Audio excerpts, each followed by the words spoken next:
Definition of self-leadership. The simple definition of self-leadership is the process by which you influence yourself to achieve your objectives. In the 2020 book, Self-Leadership by Bryant and Kazan, this term is defined as having a developed sense of who you are, what you can do, where you are going, coupled with the ability to influence your communication, emotions, and behavior on the way to getting there. Thus, I will summarize the meaning of self-leadership as the modern equivalent of the famous command by Socrates. What is that famous command? You remember? Know thyself. If you want to examine yourself about self-leadership, the authorities require 2 skills. According to Bryant and Kazan, these are: first, the first skill is to stop and step back from the things that trigger us to react. Because when we react, we are being controlled by the trigger. Kaya, dapat kunin mong sarili mo dyan sa magulo at tingnan mong sarili mo at ang mga ginagawa ng mga nakapaligid mo. Huwag ka kaagad mag-react dahil kung ganyan na nag-react ka sa ibang tao, ibig sabihin, kinokontrola ka pala nila. Kung gumawa sila ng ganito, masaya ka. Kung gumawa sila ng iba, malungkot ka o galit ka. Always stop, step back. Next, the second skill is to consider our intention, which involves our values and what we are trying to achieve in order that we can live a life of choice. In other words, self-leadership is nothing but coaching yourself. Ikaw na rin ang naging coach mo. Ask yourself the following questions formulated by the authorities. Question: what is it that you want to achieve? Sa 2016, halimbawa, pupunta na naman tayo sa halalan. Ano ba ang gusto mong mangyari? At ano ba ang gusto mong makuha sa elect o iboto natin na presidente ng Pilipinas? Gusto ba natin artista? Puso ngayon yun ah. Ang problema lang, hindi mahiwalay ng ating masa ang katotohanan sa nakikita nila sa sine. Kaya nakita mo ang dalawang pinakapopular na mga presidentiables sa mga artista ay may mga papel palagi sa sine na sila ang nagtatanggol ng mga api. We have to have a sense of distinction between what is real and what is illusory. Ngayon, ang problema ko ay ganito. Ang demokrasya is the rule of the majority, hindi ba? Sinong majority sa ating bansa? Ang mayaman o ang mahirap? Ang mahirap. Always, there are more poor people than there are rich people. There are always poor people and there's a small number of rich people. Kaya, kung sa halalan ng ibase, ang mangyayari, ang mga mahirap, kinokontrola nila ang magiging leader ng ating bansa. At hindi na natin pinapakinggan ang gusto ng mga mayayaman na edukado. And some of them are very highly educated. Kaya ang solusyon dyan sa problema yan ay we must educate the Filipino public on this first question: what is it that you want? What do you want for the Philippines in 2016? Bakit ba tayo makahalalan kung wala naman palang improvement sa mga nahalal noon? I want you to think about those. Next question: what actions do you need to take to achieve this? Next, what are the results of your action? Next, is this feedback accurate? And lastly, can I filter the feedback? So, tanongin mo ang sarili mo, hindi lamang sa halalan o sa politika, kung hindi sa sarili mong profesyon o career mo. Ano ba talagang gusto mo sa buhay? Self-Leadership Questionnaire. The 2002 International Journal of Leadership Studies published a shortened version of the Self-Leadership Questionnaire as follows. Number 1. Self-goal setting. Kuha ka ng goal, yung hinahabol mo sa buhay.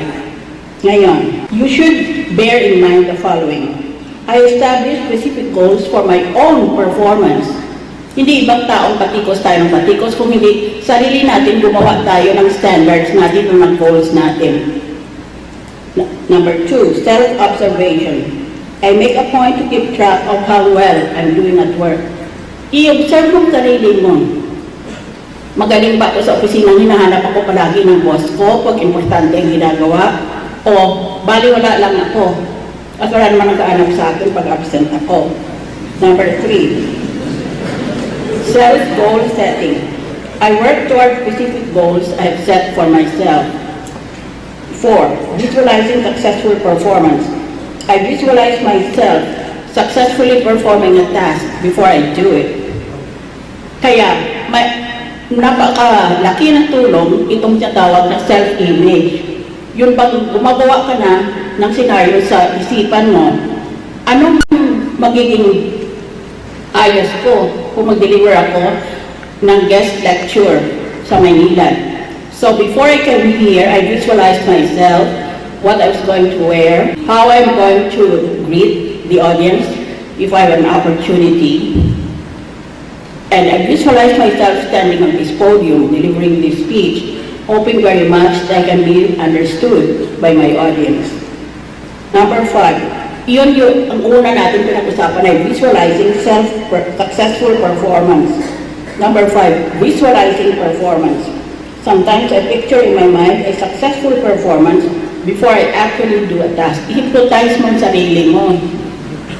Halimbawa, gusto mo maging sexy. Una, bago ka bumili ng sexy damit o makeup, i-visualize mo sa isipan mo ang paano magiging sexy ka. Because it will make you feel and therefore it will make you act sexy. It's the power of self-hypnosis. Ngayon, nakikita ko na maraming sexy dito. Siguro, alam na ninyo ito. So I will go now to the next. 6, self-reward. When I have successfully completed a task, I often reward myself with something I like. Self-reward is a very good mechanism for encouraging yourself.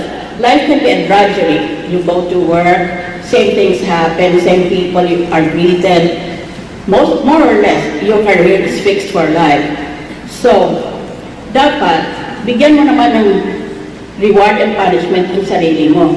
Pag magaling ang performance mo, give yourself a reward, maybe only a chocolate bar, or maybe going shopping at the weekend. 7, evaluating beliefs and assumptions. Sometimes I talk to myself out loud or in my head to work through difficult situations. For example, you don't really see me in the Senate getting really angry. Sometimes I get angry, but I try to control my temper because I realize sometimes it's not helpful. Hindi ko lang masabi ang thought bubble dito para sa cartoon. Pag galit na ako sa Senado, maswerte sila hindi ako masyadong masalita.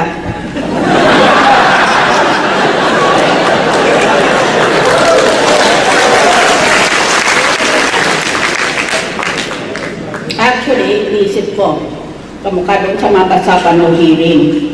Sari-saring sinungaling eh. Gusto ko ako i-impress. Actually, kinokontrola ko ang mukha ko.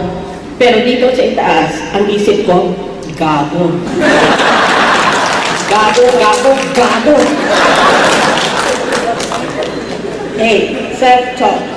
I try to mentally evaluate the accuracy of my own beliefs about situations I'm having problems with. 9, evaluating beliefs and assumptions. I think about my own beliefs and assumptions whenever I encounter a difficult situation. Improving performance by employee engagement. The 2010 International Journal of Business and Management defines employee engagement as the employee's willingness and ability to help your company succeed by providing discretionary effort on a sustainable basis.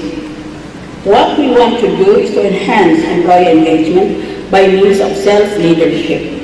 Therefore, managers should observe the following procedure.